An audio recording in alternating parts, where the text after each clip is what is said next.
Hi friends, இருக்கிற சின்னூண்டு இடத்துக்குள்ளார கிச்சனை எப்படி ஆர்கனைஸ் பண்ணலாம் அப்படின்னு பார்க்கலாம். ஒரு சின்ன ரேக்கில் மிக்ஸி வச்சு அது பக்கத்துலேயே ஜாரெல்லாம் வச்சுக்கோங்க. அதுக்கு கீழே ஒரு அட்டைப்பெட்டி எப்பவுமே செட் பண்ணிவிட்டு அதுக்குள்ளே மளிகை சாமானத்தை செட் பண்ணிட்டோன்னா என்னென்ன இருக்குங்கிறது நமக்கு தெரியும் பார்க்குறதுக்கு. இது வந்து என்னோட டெய்லரிங் நூலெல்லாம் இருக்கிற இடம். இந்த மாதிரி ஒரு சின்ன ரேக்கில் இதை எல்லாமே நான் செட் பண்ணிட்டேன். பக்கத்தில் கிரைண்டர் வச்சாச்சு.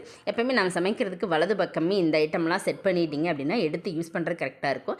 இது வந்து வெங்காயம், பூண்டு அதெல்லாம் போட்டாச்சு. காப்பித்தூள், டீத்தூள், சர்க்கரை அதெல்லாம் போட்டு எல்லாமே இந்த பக்கத்தில் வச்சாச்சு. கரண்டி மாட்டுறது, கத்தி அதெல்லாமே அந்த பக்கம் வலது பக்கமாகவே இருந்துச்சு அப்படின்னா நம்ம எடுத்து யூஸ் பண்ணுறது கரெக்டாக இருக்கும். எண்ணெய் ஜாடி, கீழே வந்து உப்பு, மிளகா, புளி அதெல்லாம் வச்சாச்சு.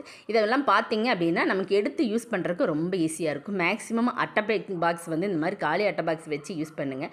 பார்க்குறக்கு அந்த இடம் வந்து ரொம்ப அழகாக தெரியும் நமக்கு. கிச்சன் வந்து நீட்டாக இருந்தாவே நம்ம சமைக்கிறதுக்கும் நமக்கு பிடிக்கும். சமைக்கிறது பொருளும் ரொம்ப டேஸ்ட்டாக இருக்கும்.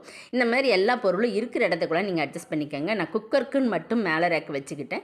ரெண்டாவதில் எப்போவாவது எடுத்து யூஸ் பண்ணக்கூடிய இந்த பவுடர்கள் சிலதெல்லாம் வச்சுருப்போம் இல்லையா, முருங்கைப்பொடி அந்த மாதிரியெல்லாம், அந்த ஐட்டம்லாம் நான் மேலே வச்சாச்சு. அதுக்கப்புறம் டிஃபன் பாக்ஸு, இட்லி பாத்திரம், இது எல்லாமே தனித்தனியாக அதுக்குன்னு ஒரு இடம் வச்சுட்டோம்னா இருக்கிற அந்த ஒரு ரேக்குக்குள்ளே என்ன செய்ய முடியுமோ அதை செஞ்சுக்கலாம். எப்போவுமே கிச்சனில் ஒரு கேலண்டர் இருக்கிறது ரொம்ப முக்கியங்க. நம்ம எல்லா குறிப்பும் அதில் எழுதி வச்சுக்கலாம். இவ்வளோ தான் ஃப்ரெண்ட்ஸ், சிம்பிளாக கிச்சனை ஆர்கனைஸ் பண்ணிக்கலாம். நீங்களும் ட்ரை பண்ணுங்கள். Bye friends.